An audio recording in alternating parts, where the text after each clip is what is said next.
जय महाकाल। मैं जवाहर कुमार आप सभी को स्वागत करता हूं जवाहर कोचिंग सेंटर में। जैसे कि आपको पता है हड़प्पा सभ्यता से सबसे ज़्यादा पूछा जाता है प्रश्न 12th क्लास में भी और कॉम्पिटिटिव एग्जाम के लिए भी। जो मतलब हड़प्पा सभ्यता आपको एक दो क्वेश्चन हमेशा देता है, जैसे दरोगा हो, बिहार एसएससी हो, मतलब एसएससी जितने भी जीडी क्लर्क है, मतलब हर जॉब के लिए आपको एक दो क्वेश्चन इससे निकाला जाता है। पुलिस दरोगा मतलब कोई भी एग्जाम हो उसके लिए आपको यह बहुत ज़्यादा इंपॉर्टेंट होने वाला है। तो जैसे देखो हड़प्पा सभ्यता का जो काल है, काल का मतलब होता है समय, कब से कब तक था। तो 2500 ईसा पूर्व से लेके 1750 ईसा पूर्व तक इसका समय काल था। समय काल का मतलब होता क्या है कि जब इसकी स्टार्ट नहीं हुआ, जैसे कि अभी आप लोगों को पता है कि 2024 चल रहा है, तो 2024 चल रहा है, तो 2000 तारीख जब से स्टार्ट हुआ, जब से डेट गिनना स्टार्ट हुआ तब से 2024 चल रहा है। लेकिन उसके पहले का यह समय है, उससे पहले का यह समय है 2500 ईसा पूर्व पहले इसका स्टार्ट हुआ था और 1750 ईसा पूर्व इसका अंत हो गया था, खत्म हो गया था, विनाश हो गया था। क्लियर है, समझ में आ गया होगा। ईसा पूर्व का मतलब कि दिनांक स्टार्ट होने से पहले का यह कहानी है। इस सभ्यता जो है दिनांक स्टार्ट होने से पहले का इसको खुदाई किया गया, तब जाके इसका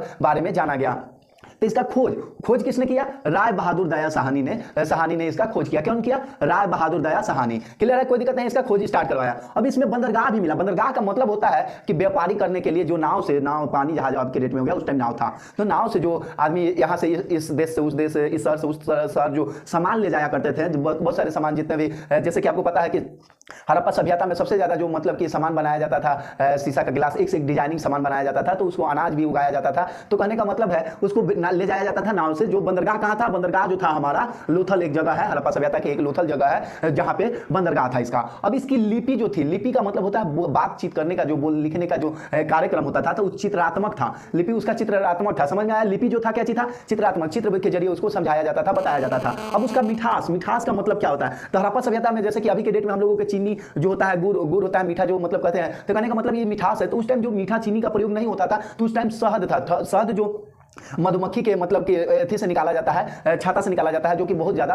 पूजा पाठ, अभी के डेट में भी बिना पूजा इससे शहद के बिना सूद नहीं होता है। तो उस टाइम मिठास के लिए किस चीज का यूज किया जाता था? शहद का यूज किया जाता था। सबसे पवित्र पक्षी हड़प्पा सभ्यता के सबसे पवित्र पक्षी जो था, पक्षी का मतलब अब आप लोग पक्षी हम लिख दे क्योंकि बतख जो है यह पक्षी के में आता है, लेकिन सबसे पवित्र अगर जानवर कोई था तो बतख था। जैसे कि बतख हड़प्पा सभ्यता में सबसे पवित्र माना जाता था, सबसे अच्छा माना जाता था जानवर में।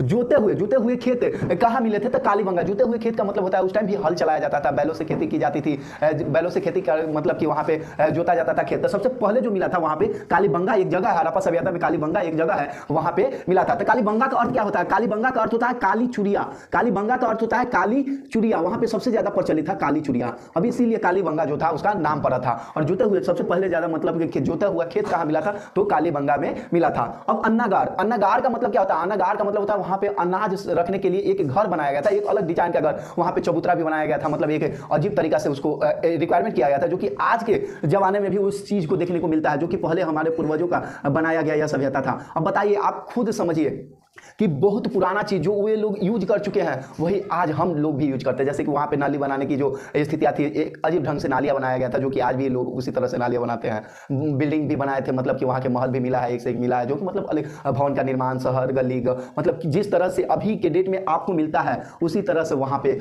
उस समय भी मिलता था। और समझ लीजिए कि उतना पुराना, जबकि मतलब आप कह सकते हो कि चित्रात्मक चित्र के जरिए समझाया पढ़ा लिखा जाता था, उस टाइम में इतना विकास था, जो कि आज भी वही चीज देखने को मिलता है, बस थोड़ा सा डेवलप कर दिया गया, इसको मतलब थोड़ा सा बढ़ा दिया गया है। क्लियर है?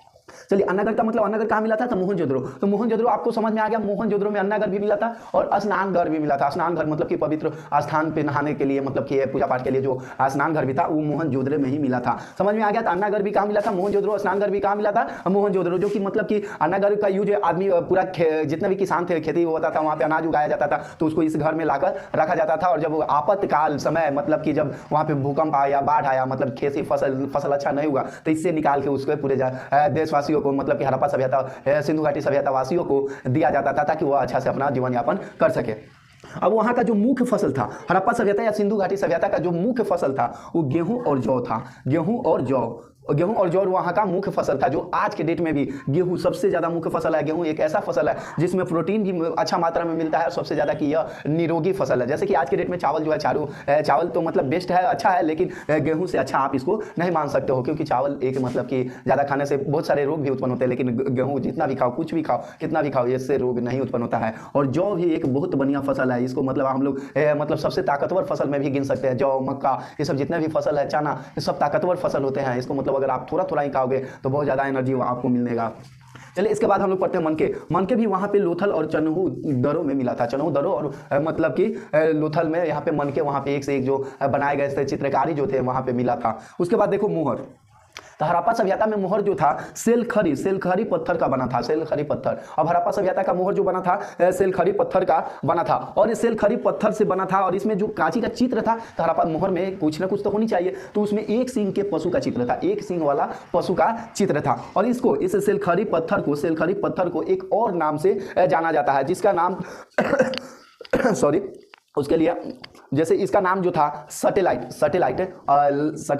धातु के नाम से जाना जाता है। सटेलाइट धातु जो था इस सेलखरी नामक पत्थर या सटेलाइट धातु से वहाँ का मोहर तैयार किया जाता था।